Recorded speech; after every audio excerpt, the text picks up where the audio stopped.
Ele tinha apenas R$ 2 em seu bolso e usou isso para comprar uma sopa velha para conseguir comer. O que ele não imaginava era que isso mudaria sua vida para sempre. Imagine ser humilhado publicamente por estar faminto, sentir o peso do olhar de nojo de quem tem tudo, apenas para descobrir que o objeto que te venderam por puro desprezo, chamando-o de lixo, era na verdade um tesouro imperial capaz de comprar cidades inteiras. Hoje você vai conhecer a jornada de Edivaldo, um homem que foi ao fundo do poço, que sentiu o frio das calçadas e o vazio de um estômago roncando, mas que voltou da sombra segurando uma fortuna que ninguém, absolutamente ninguém, foi capaz de enxergar por trás da sujeira. Esta não é apenas uma história sobre dinheiro, mas sobre o dia em que o destino decidiu cobrar juros de quem se acha superior. Edivaldo era um homem comum, que perdeu tudo, e naquele dia fatídico, ele trocou sua última moeda por uma tigela que parecia condenada ao descarte, recebendo junto com ela o deboche de um homem rico e arrogante que mal podia esperar para vê-lo pelas costas. Mas o que acontece quando o universo decide brincar com as aparências? O que acontece quando a sujeira que todos ignoram esconde uma relíquia de R$ 40 milhões? Prepare-se para uma reviravolta que vai te fazer questionar o valor real de tudo o que você vê ao seu redor. Você vai acompanhar cada passo dessa descoberta, desde o momento em que a água removeu a primeira camada de gordura daquela peça velha, até o instante em que especialistas de renome internacional caíram de joelhos diante de um homem que todos chamavam de mendigo. O desfecho dessa história é tão chocante que serviu de lição para toda uma cidade e deixou um rastro de arrependimento amargo naqueles que achavam que podiam medir a dignidade humana pelo saldo bancário. Fique comigo até o final, pois o que Edivaldo fez com sua nova realidade vai te emocionar profundamente. Antes de conhecermos esse desfecho chocante, já se inscreva no canal para não perder nossas histórias diárias de superação e ative o sininho para ser avisado sempre que uma nova jornada de vida for contada aqui. E aproveite agora para me contar aqui nos comentários, de qual lugar do Brasil você está ouvindo essa história hoje. Eu adoraria saber até onde a voz do canal está chegando. Agora, respire fundo e mergulhe conosco na incrível transformação de Edivaldo. Capítulo 1. O tombo de Edivaldo. Edivaldo sempre foi o tipo de homem que media a vida pelo tamanho do seu esforço e pela honestidade de suas mãos calejadas, acreditando piamente que o trabalho duro era o único escudo capaz de proteger um homem das tempestades do mundo. Durante 27 anos, ele não foi apenas um funcionário daquela metalúrgica cinzenta na periferia da cidade. Ele foi parte das engrenagens, o primeiro a chegar e o último a sair. Alguém que conhecia o som de cada máquina e o nome de cada colega que passava por aqueles portões de ferro. Para Edivaldo, a fábrica era sua segunda casa e a segurança de um salário fixo era a base de todos os seus sonhos, por mais humildes que fossem. Ele tinha orgulho de seu uniforme azul, sempre limpo e passado por ele mesmo, e de sua rotina inabalável que mantinha as contas em dia e uma pequena dignidade guardada no bolso. Mas o destino, muitas vezes cruel e indiferente aos anos de lealdade, tem uma forma brusca de puxar o tapete daqueles que menos esperam. Em uma manhã de terça-feira, o ar parecia mais pesado do que o normal, e o silêncio que pairava sobre a sala da gerência era um presságio que Edivaldo tentou ignorar enquanto apertava os parafusos de sempre. Quando foi chamado pelo nome, ele sentiu um calafrio que não vinha do vento frio da manhã, mas de uma intuição profunda. Ao cruzar a porta do escritório, não encontrou o aperto de mão caloroso de quem reconhece décadas de serviço, mas sim um envelope pardo e um olhar de desculpas ensaiadas que não carregavam nenhuma empatia real. A notícia da demissão caiu sobre ele como uma marreta hidráulica, esmagando não apenas sua fonte de renda, mas sua própria identidade. Ao sair do pátio da fábrica pela última vez, carregando uma pequena caixa com seus pertences pessoais, uma caneca descascada e uma foto antiga, Edivaldo sentiu que o sol brilhava de um jeito diferente, mais agressivo e revelador. A estabilidade que ele construíra tijolo por tijolo ao longo de quase 3 décadas desmoronava diante de seus olhos em questão de minutos. O choque inicial deu lugar a uma negação silenciosa. Ele ainda acordava no horário de sempre nos primeiros dias, vestia o uniforme por reflexo, apenas para lembrar, com uma dor aguda no peito, que não havia mais para onde ir. A descida rumo à pobreza não foi um salto repentino, mas uma erosão lenta e dolorosa que corroía sua alma dia após dia. Primeiro foram os pequenos luxos que desapareceram, como o café especial no final de semana. Depois vieram as contas atrasadas que começaram a se acumular na mesa da cozinha como lembretes constantes de seu fracasso. Edivaldo percorreu a cidade de ponta a ponta, batendo em portas que permaneciam fechadas, ouvindo que era qualificado demais ou velho demais para novas funções, sentindo na pele o preconceito de um sistema que só valoriza o que é jovem e descartável. A cada não recebido, um pouco mais de sua esperança evaporava, e ele via suas economias minguarem até que o fundo do poço deixasse de ser uma metáfora para se tornar sua realidade geográfica. O homem que antes caminhava de cabeça erguida, orgulhoso de sua contribuição para o mundo, agora começava a andar encolhido, tentando se tornar invisível para os vizinhos e para os conhecidos que ainda mantinham suas vidas intactas. A solidão da desocupação transformou sua casa, antes um refúgio, em um mausoléu de lembranças de uma vida que ele não podia mais sustentar. Edivaldo estava descobrindo, da maneira mais amarga possível, que a distância entre a dignidade e a miséria é muito menor do que qualquer um de nós ousa admitir, e que o tombo de quem sempre foi correto dói muito mais do que o de quem nunca teve nada a perder. Ali, naquele momento de escuridão total, ele era apenas mais um número nas estatísticas, um homem invisível prestes a enfrentar o teste mais severo de sua existência, sem saber que o seu maior naufrágio seria o ponto de partida para o encontro com algo que mudaria a história da arte e da sua própria vida para sempre. Capítulo 2. O dilema da sobrevivência.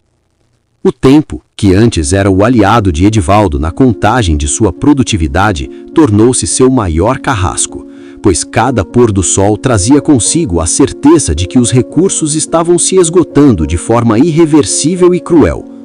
A despensa de sua pequena casa, que um dia ostentou fartura simples e organizada, agora se resumia a prateleiras vazias e um eco de fome que parecia reverberar pelas paredes descascadas.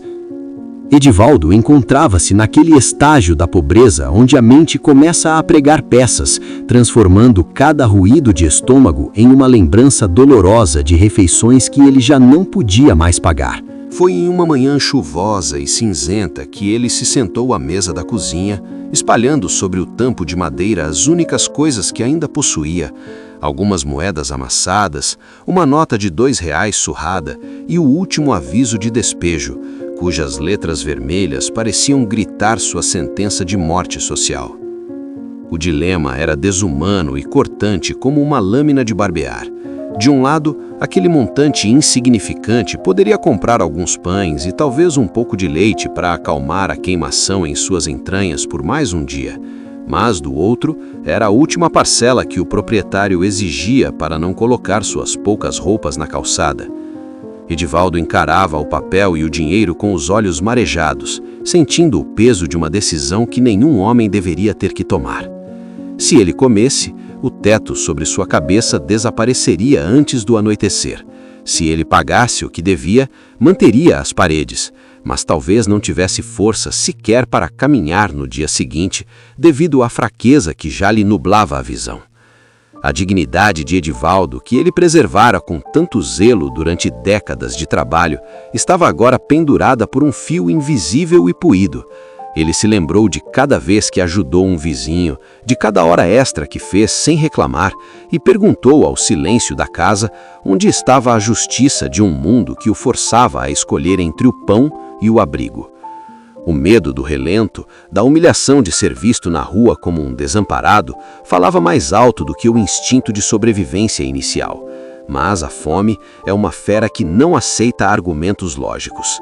Ele tentou ligar para conhecidos, mas o silêncio do outro lado da linha apenas confirmava que as amizades muitas vezes evaporam junto com o saldo bancário.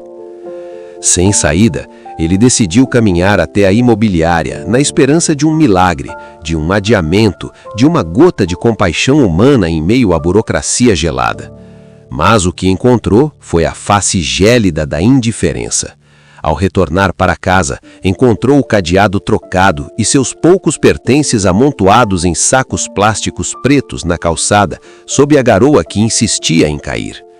Naquele momento, o estalo do despejo não foi apenas físico, foi o som de sua alma se quebrando. Edivaldo não era mais o operário respeitado, o vizinho solícito ou o cidadão exemplar. Ele era agora um homem sem endereço, uma sombra que a sociedade prefere não olhar nos olhos. Ele recolheu o que pôde carregar, sentindo a umidade penetrar em seus sapatos velhos e o frio começar a morder seus ossos, enquanto as mãos tremiam não apenas de baixa temperatura, mas de uma revolta silenciosa que lhe subia pela garganta. Ele guardou a última nota de R$2 no fundo do bolso como se fosse um amuleto de má sorte, o único vestígio de uma vida que ele já não reconhecia mais como sua. Caminhando sem rumo pelas ruas que agora pareciam labirintos de hostilidade, ele sentia que cada olhar que cruzava com o seu carregava um julgamento implícito, uma acusação de que ele era o único culpado por sua desventura. A cidade, antes familiar, tornara-se um campo de batalha onde ele não tinha armas, apenas a fome latente e a vergonha que pesava mais do que qualquer fardo físico. Ele se viu forçado a procurar refúgio sob marquises, disputando espaços com o esquecimento e o descaso, enquanto sua mente lutava para manter a sanidade diante do abismo. Edivaldo percebeu que o sistema que ele tanto serviu não tinha redes de proteção para quem caía de tão alto, e que a queda livre para a invisibilidade social era mais rápida do que ele jamais ousara imaginar em seus piores pesadelos.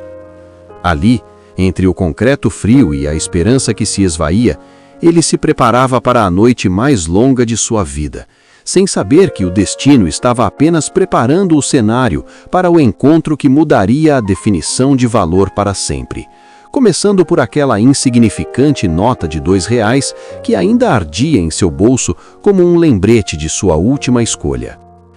Capítulo 3. O encontro com a arrogância.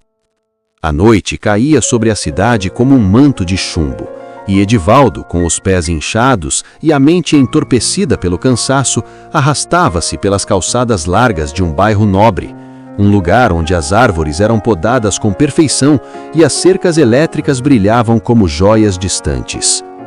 Aquele cenário de opulência parecia um outro planeta para quem acabara de perder o teto, mas o destino, em seus movimentos misteriosos, o guiou até a frente de uma mansão de arquitetura imponente que fervilhava com uma atividade atípica para aquele horário.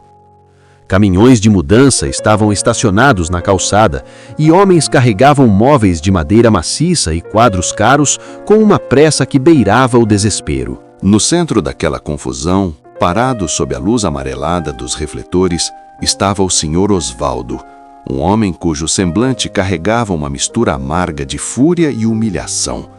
Osvaldo não estava se mudando por escolha.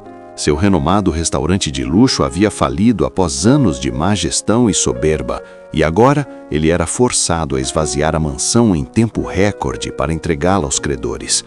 Ele gesticulava freneticamente, ordenando que os carregadores jogassem diversos itens diretamente em uma caçamba de entulho, tratando antiguidades e utensílios como se fossem lixo descartável, apenas porque não suportava a ideia de levar consigo lembranças de seu fracasso retumbante. Edivaldo, movido por uma fome que já não lhe permitia mais o luxo do orgulho, aproximou-se com passos vacilantes, sentindo o contraste de suas roupas poídas contra o mármore da entrada. Com a voz falha e o chapéu nas mãos em um gesto de súplica instintiva, ele se aproximou de Osvaldo e pediu, quase em um sussurro, se haveria um pouco de pão ou qualquer sobra que pudesse aplacar a dor em seu estômago. Osvaldo parou de gritar com o funcionário e virou-se lentamente, percorrendo o corpo de Edivaldo com um olhar carregado de um nojo tão profundo que pareceu desferir um golpe físico no peito do ex-operário. Para o rico arruinado, Edivaldo não era um ser humano em sofrimento, mas um lembrete vivo da decadência que ele mesmo tanto temia. Com um sorriso de escárnio que não alcançava os olhos, Osvaldo gritou para a cozinheira que ainda limpava o que restava da cozinha gourmet da mansão, ordenando que ela trouxesse os restos de uma sopa de legumes de 2 dias atrás que estava esquecida no fundo de um refrigerador desligado. No entanto, antes que a mulher pudesse entregar o alimento, a ganância mesquinha de Osvaldo falou mais alto. Ele viu a última nota de R$2 que Edivaldo segurava com os dedos trêmulos, o último vestígio de sua vida anterior. Em um ato de crueldade pura, Osvaldo declarou que a sopa só seria entregue se Edivaldo pagasse aqueles R$2 pela tigela onde o caldo seria servido, alegando que não queria que o mendigo sujasse suas mãos ou que tivesse que devolver qualquer louça daquela casa. Era uma transação humilhante, cobrar por sobras que seriam jogadas no lixo e por um recipiente que ele mesmo acabara de chamar de sucata. Edivaldo olhou para o papel moeda em sua mão, o símbolo de sua última fronteira antes da miséria absoluta, e depois para o rosto impiedoso do empresário. A fome, contudo, era um mestre soberano e impiedoso. Ele estendeu a nota, sentindo o papel ser arrancado de seus dedos pela mão de Osvaldo, que o pegou com as pontas dos dedos como se temesse uma contaminação. A cozinheira, com os olhos baixos e cheios de uma compaixão silenciosa que não podia expressar por medo do patrão, entregou a Edivaldo uma peça pesada, coberta por uma crosta negra de gordura e poeira de anos de abandono em uma prateleira alta. Enquanto Edivaldo segurava o recipiente morno, Osvaldo deu as costas com um comentário sarcástico sobre como cada um tem o que merece, voltando a vigiar seus móveis. Ali, parado no portão de uma casa que desmoronava sob o peso da dívida, Edivaldo deu o primeiro gole naquele caldo ralo, sem saber que aquela troca cruel, motivada pelo ódio de um homem arruinado, acabara de transferir para suas mãos calejadas a chave para uma fortuna que o senhor Osvaldo nunca teve a sabedoria de reconhecer. Capítulo 4. O jantar no meio-fio. Ao receber o objeto das mãos da cozinheira, Edivaldo sentiu um peso inesperado que quase fez seus dedos fracos cederem, uma densidade que não condizia com o aspecto de algo descartável.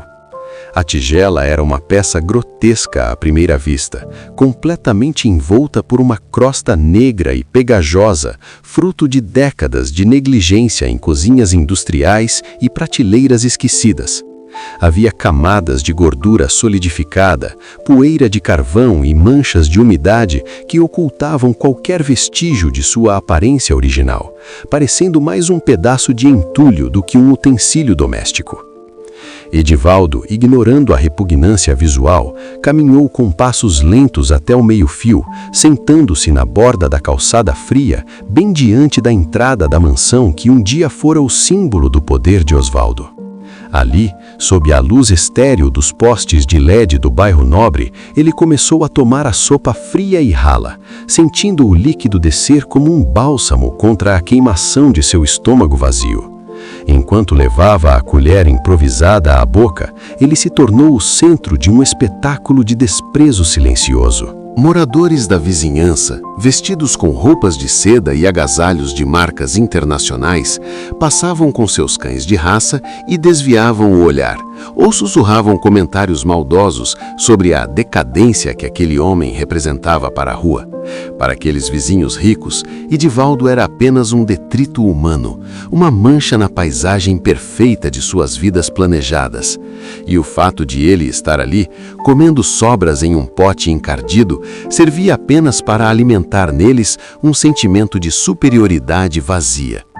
Alguns aceleravam o passo, como se a pobreza fosse uma doença contagiosa, enquanto outros olhavam para a tigela suja nas mãos dele com um asco que beirava o cômico, sem imaginar que aquela sujeira protegia algo que todos eles cobiçariam se soubessem a verdade. Edivaldo sentia cada olhar como se fosse uma pedrada, mas sua prioridade era a sobrevivência.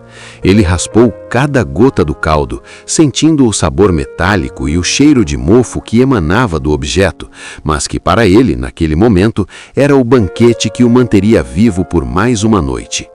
Quando terminou, ele olhou para o fundo da tigela, onde o resto do caldo revelava ainda mais a textura áspera e escura do material. Por um breve segundo, ele pensou em abandoná-la ali mesmo, jogá-la na caçamba de entulho junto com os restos da vida de Osvaldo. Mas algo em seu instinto de preservação o impediu. Agora que ele vivia nas ruas, ele não possuía absolutamente nada. Nem um prato, nem uma caneca, nem um lugar para chamar de seu. Aquela tigela pesada, comprada com seus últimos R$2 sob humilhação, passava a ser sua única propriedade material no mundo. O único utensílio que ele poderia usar para beber água em uma fonte pública ou receber doações futuras. Com um pedaço de jornal velho que encontrou no chão, ele limpou grosseiramente o excesso de sopa, sentindo a rugosidade da peça sob o papel. Havia algo de estranho na temperatura do objeto. Mesmo no frio da noite, a tigela parecia manter um calor residual, uma vibração quase imperceptível que ele atribuiu ao cansaço extremo. Ele a envolveu em um saco plástico rasgado e a guardou no fundo de sua mochila de alças remembadas, acomodando-a entre sua única troca de roupa e a manta fina. Enquanto se levantava para procurar um canto escuro onde pudesse dormir sem ser incomodado pela polícia ou pela vigilância particular, Edivaldo olhou uma última vez para a mansão de Osvaldo, que agora parecia um túmulo de sonhos perdidos.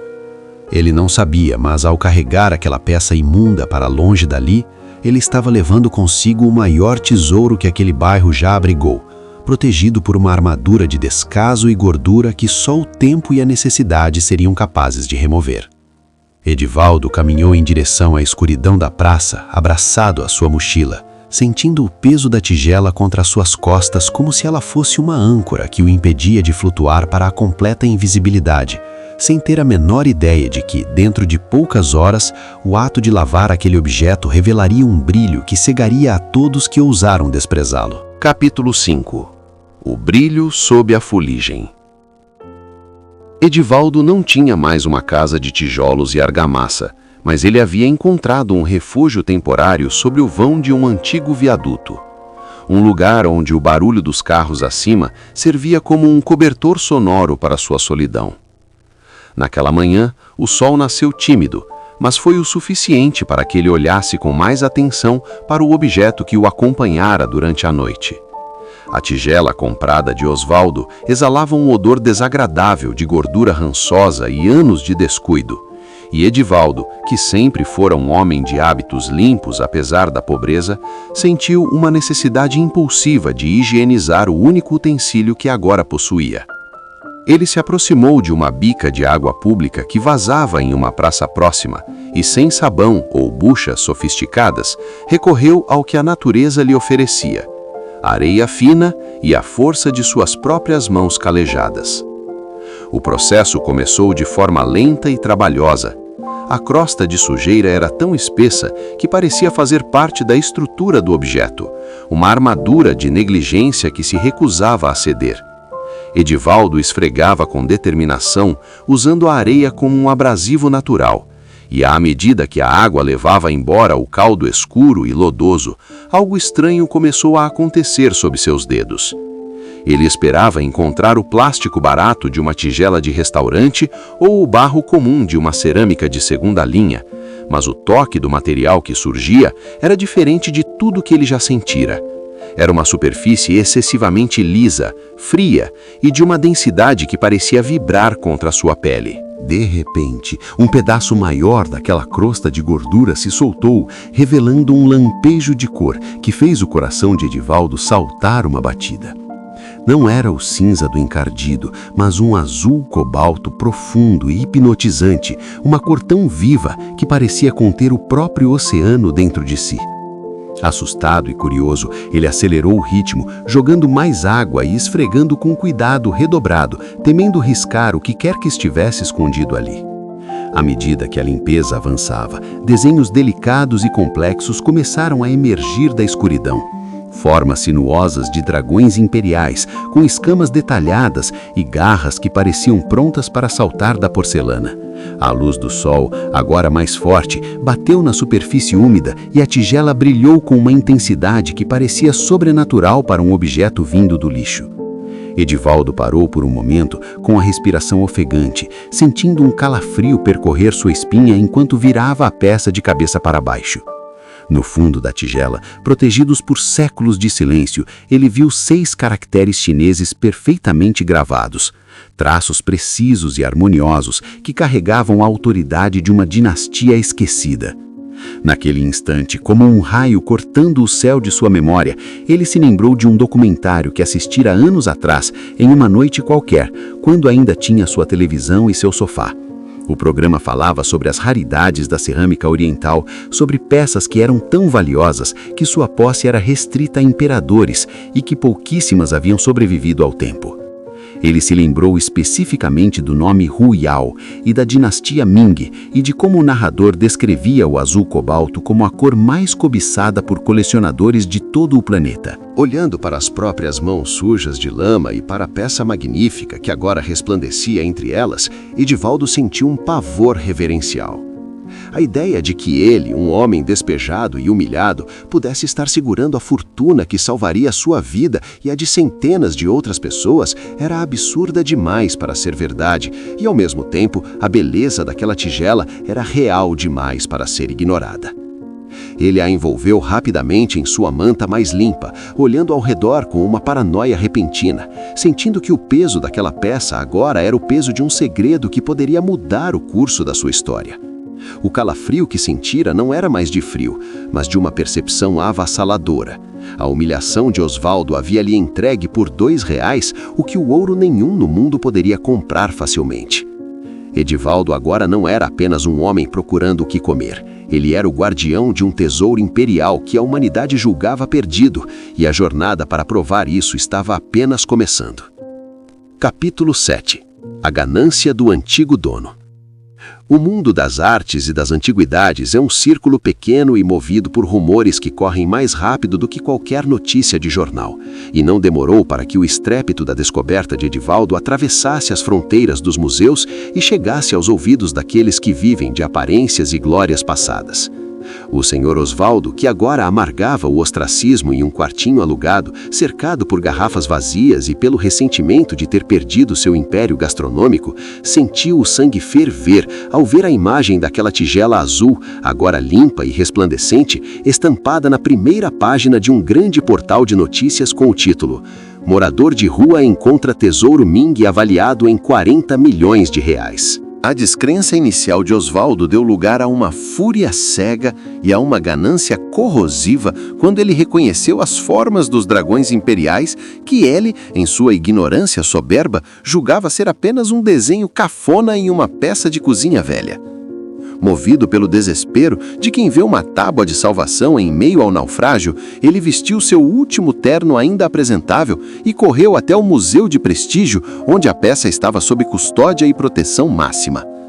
Ao chegar, ele não entrou como um homem que busca diálogo, mas como um invasor, gritando aos 4 ventos que havia sido vítima de um crime hediondo. Diante da diretoria do museu, de advogados e de um Edivaldo que agora vestia roupas simples, mas limpas, Osvaldo apontou o dedo trêmulo e acusou o ex-operário de roubo, alegando com uma cara de pau monumental que a tigela era uma herança de família que Edivaldo havia subtraído sorrateiramente durante a confusão da mudança. Ele tentou construir uma narrativa de que jamais venderia algo de tal valor e que o homem à sua frente se aproveitara de um momento de vulnerabilidade para saquear seu patrimônio. No entanto, a arrogância de Osvaldo sempre foi sua maior fraqueza, e ele esqueceu que a crueldade deixa testemunhas pelo caminho. Enquanto ele esbravejava sobre leis de propriedade e direitos civis, Edivaldo permaneceu em um silêncio digno, esperando o momento certo para falar. Quando a palavra lhe foi dada, Edivaldo não usou de agressividade, mas de uma memória precisa e cortante. Ele relembrou a todos, com detalhes que faziam Osvaldo empalidecer a cada frase, a noite exata da transação. O frio do bairro nobre, o olhar de nojo que recebeu e, principalmente, a exigência de Osvaldo de receber R$2 para que a tigela nunca mais voltasse para dentro de sua casa. Mas o golpe final contra a ganância do antigo dono veio de fora daquela sala. Edivaldo, sabendo que sua palavra contra a de um ex-empresário poderia ser questionada, já havia localizado e pedido a presença da antiga cozinheira e de 2 dos carregadores que presenciaram a cena. Quando a mulher entrou na sala e confirmou com voz firme e olhos cheios de justiça que o senhor Osvaldo não apenas vendeu a peça, mas a chamou explicitamente de lixo e humilhou Edivaldo por querer comer sobras, o castelo de cartas de Osvaldo desmoronou. Os advogados do museu prontamente apresentaram o conceito jurídico de renúncia de propriedade de coisa abandonada, reforçado pelo fato de que houve uma venda formalizada por um valor simbólico, escolhido pelo próprio vendedor para selar o descarte definitivo do objeto. Osvaldo, ao tentar humilhar um necessitado cobrando R$2 por algo que ele desprezava, havia assinado, sem saber, a transferência legal e irrevogável de sua última chance de salvação financeira. Ele foi convidado a retirar-se do museu sob o olhar de reprovação de todos, saindo pela mesma porta onde tentou aplicar um golpe, voltando para sua insignificância enquanto Edivaldo permanecia ali, não por causa do valor monetário da peça, mas porque sua integridade havia sido provada diante de todos. A ganância de Osvaldo não lhe trouxe o tesouro de volta. Trouxe apenas a confirmação pública de que ele era um homem que conhecia o preço de tudo, mas não sabia o valor de nada. Enquanto Edivaldo, o homem que ele tentou destruir, agora era o legítimo dono de um destino que a própria justiça tratou de proteger. O grande leilão da redenção. O dia do leilão amanheceu com uma eletricidade no ar que parecia percorrer cada corredor da prestigiada Casa de Leilões Internacional. Um evento que atraiu colecionadores de Genebra a Pequim, todos ansiosos para disputar o que os especialistas agora chamavam de a relíquia da redenção. Edivaldo, vestido com um terno simples mas impecável, sentia-se como se estivesse vivendo em um sonho lúcido, sentado na primeira fila enquanto as câmeras de TV de todo o mundo focavam na pequena tigela azul, agora repousando sobre um pedestal de veludo negro sob luzes que realçavam cada detalhe imperial que ele mesmo havia libertado da sujeira. Quando o leiloeiro iniciou os lances em R$5 milhões, o salão explodiu em uma sinfonia de placas levantadas e lances telefônicos frenéticos, e Edivaldo assistia com as mãos entrelaçadas enquanto os números nos painéis eletrônicos subiam em uma velocidade vertiginosa que sua mente custava a processar. 10 milhões, 20 milhões, 30 milhões. A cada batida do martelo, uma camada da dor e da privação que ele sofreu parecia ser apagada por aquela contagem numérica que representava a sua volta definitiva para a luz. Enquanto isso, em um canto esquecido da cidade, em um quartinho de pensão onde o cheiro de mofo e o barulho da chuva no telhado de zinco eram os únicos companheiros, o senhor Osvaldo estava prostrado diante de uma TV velha com a imagem chuviscada. Ele assistia à transmissão ao vivo, vendo o rosto sereno de Edivaldo e a beleza resplandecente da tigela que um dia ocupou um canto inútil de sua despensa gourmet. As lágrimas de Osvaldo não eram de arrependimento pelo mal que causou, mas de uma agonia egoísta ao perceber a ironia cruel de sua própria soberba. A solução para todas as suas dívidas, o segredo para salvar sua mansão e seu nome, estivera ao alcance de sua mão durante anos, mas sua alma estava tão obscurecida pelo preconceito que ele não foi capaz de ver o ouro por trás da poeira. Ele chorava compulsivamente ao lembrar do peso daquela moeda de R$2 em sua palma, o valor miserável que ele exigiu apenas para sentir o prazer sádico de humilhar um homem faminto. E agora, aquele mesmo objeto estava sendo arrematado por R$42 milhões. No salão, o martelo finalmente bateu com um som seco e definitivo, selando o destino de Edivaldo e elevando-o ao status de milionário. Mas seu coração não batia pela ganância, e sim pela gratidão de ter sobrevivido para ver aquele momento. Edivaldo não via apenas cifrões, ele via a oportunidade de nunca mais permitir que alguém passasse pelo que ele passou.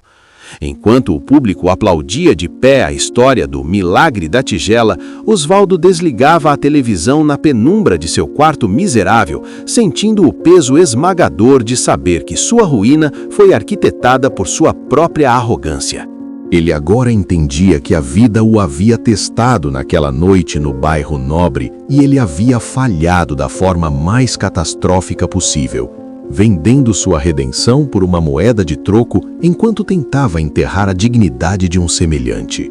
Edivaldo saiu do prédio cercado por jornalistas, mas seus olhos buscavam o horizonte, planejando o futuro não com ostentação, mas com o propósito de transformar aquele golpe de sorte em uma corrente de bem.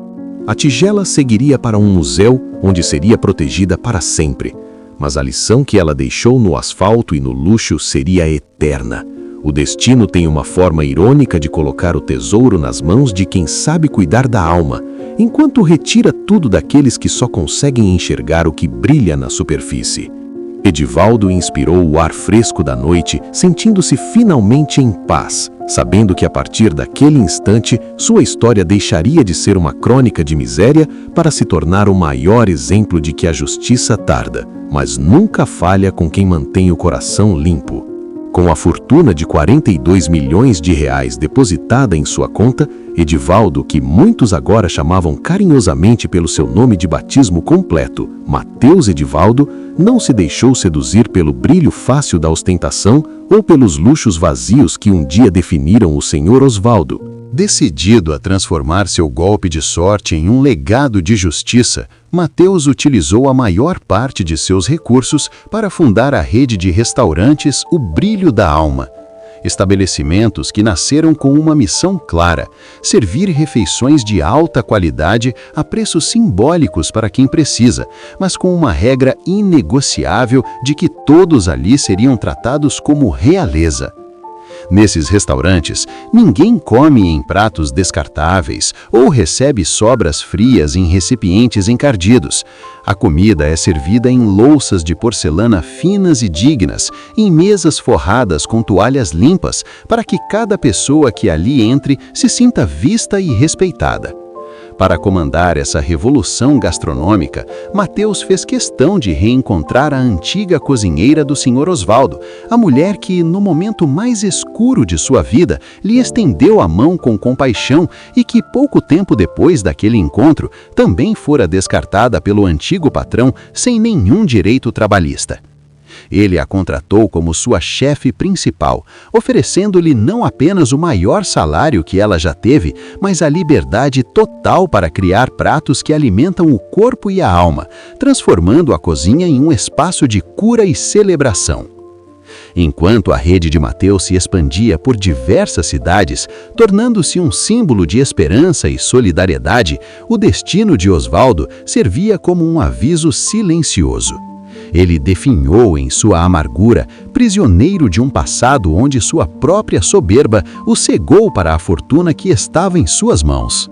Mateus, por outro lado, costuma visitar seus restaurantes pessoalmente, sentando-se à mesa com os novos clientes e compartilhando sua história, sempre fazendo questão de lembrar que a tigela que mudou sua vida era, aos olhos de muitos, apenas um pedaço de lixo. Ele provou que a verdadeira visão não é aquela que enxerga apenas o que está polido, mas aquela que tem a sensibilidade de perceber o valor intrínseco sob as camadas de abandono e sofrimento. A lição de Mateus ecoa hoje como um mantra para todos os que cruzam seu caminho. Nunca despreze o que parece velho ou sujo, pois o valor real está no que os olhos ignorantes não conseguem enxergar, e muitas vezes a sua maior oportunidade está escondida sob o disfarce de uma humilhação que você precisa superar. A história da tigela Ming tornou-se uma lenda urbana de superação, lembrando ao mundo que a generosidade é o único investimento que nunca desvaloriza e que a dignidade humana é um tesouro que não tem preço. Mateus Edivaldo transformou R$2 em milhões, e esses milhões em dignidade para milhares, provando que o fim de uma história de dor pode ser apenas o começo de um capítulo eterno de bondade.